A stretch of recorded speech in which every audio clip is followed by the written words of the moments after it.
നമസ്കാരം, ഞാൻ ഉമേഷ്. ഗൾഫ് ഫോക്കസിലേക്ക് വിശദമായി. മഴ മുന്നറിയിപ്പിന്റെ പശ്ചാത്തലത്തിൽ മുന്നൊരുക്കം ഊർജിതമാക്കി UAE. ദുബായിലെയും ഷാർജയിലെയും സ്കൂളുകൾക്ക് നാളെയും മറ്റന്നാളും ഓൺലൈൻ ക്ലാസുകൾ മാത്രമേ ഉണ്ടാകൂ. ജീവനക്കാർക്ക് വർക്ക് ഫ്രം ഹോം സ്വീകരിക്കാം. ആശങ്കപ്പെടേണ്ട സാഹചര്യം ഇല്ലെന്ന് കാലാവസ്ഥാ നിരീക്ഷണ കേന്ദ്രം അറിയിച്ചു. ഇന്ന് വൈകിട്ട് മുതൽ തന്നെ റാസൽ ഖൈമ, ഉമ്മുൽ ഖുവൈൻ എമിറേറ്റുകളിലെ വിവിധയിടങ്ങളിൽ ഇടിമിന്നലോടുകൂടിയ മഴ അനുഭവപ്പെട്ടു തുടങ്ങിയിട്ടുണ്ട്. റാസൽ ഖൈമയിൽ അൽ ജസീറ, അൽ ഹംറ മേഖലയിൽ ആലിപ്പഴ വർഷവുമുണ്ടായി. നാളെ രാവിലെയോടെ മിക്ക മേഖലകളിലും മഴ ശക്തമാകുമെന്നാണ് കാലാവസ്ഥാ നിരീക്ഷണ കേന്ദ്രത്തിന്റെ മുന്നറിയിപ്പ്. പലയിടങ്ങളിലും മഴയ്ക്കൊപ്പം ശക്തമായ കാറ്റിനും സാധ്യതയുണ്ട്. പൊടിക്കാറ്റിൽ ദൂരപരിധി കുറയുമെന്നും വാഹനയാത്രക്കാർ ശ്രദ്ധിക്കണമെന്നും പോലീസ് മുന്നറിയിപ്പ് നൽകിയിട്ടുണ്ട്. കടൽ പ്രക്ഷുബ്ധമാകാനും സാധ്യതയുണ്ട്.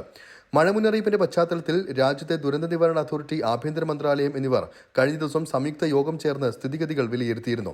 ഏത് പ്രതികൂല സാഹചര്യത്തെ നേരിടാനും എല്ലാവിധ മുന്നൊരുക്കങ്ങളും സ്വീകരിച്ചതായി അധികൃതർ അറിയിച്ചിട്ടുണ്ട്. മഴ മുന്നറിയിപ്പിന്റെ പശ്ചാത്തലത്തിൽ രാജ്യത്തെ മുഴുവൻ സർക്കാർ ജീവനക്കാർക്കും വർക്ക് ഫ്രം ഹോം ഏർപ്പെടുത്തി.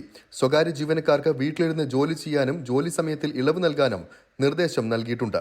ദുബായ്, ഷാർജ എമിറേറ്റുകളിൽ സ്കൂളുകൾക്ക് ഓൺലൈൻ ക്ലാസ് ഏർപ്പെടുത്തി. ദുബായ് മെട്രോ സർവീസ് പുലർച്ചെ 5 വരെ നീട്ടിയിട്ടുണ്ട്. മോശം കാലാവസ്ഥയിൽ ബൈക്ക് ഡെലിവറി സർവീസുകൾ ഒഴിവാക്കണമെന്ന് അബുദാബി പോലീസ് അറിയിച്ചിട്ടുണ്ട്. ഷാർജയിൽ പാർക്കുകൾ അടച്ചിടും. എമിറേറ്റിൽ നാളെയും മറ്റന്നാളും നടക്കേണ്ട എല്ലാ കായിക പരിപാടികളും പിൻവലിച്ചതായി ഷാർജ സ്പോർട്സ് കൗൺസിൽ അറിയിച്ചു.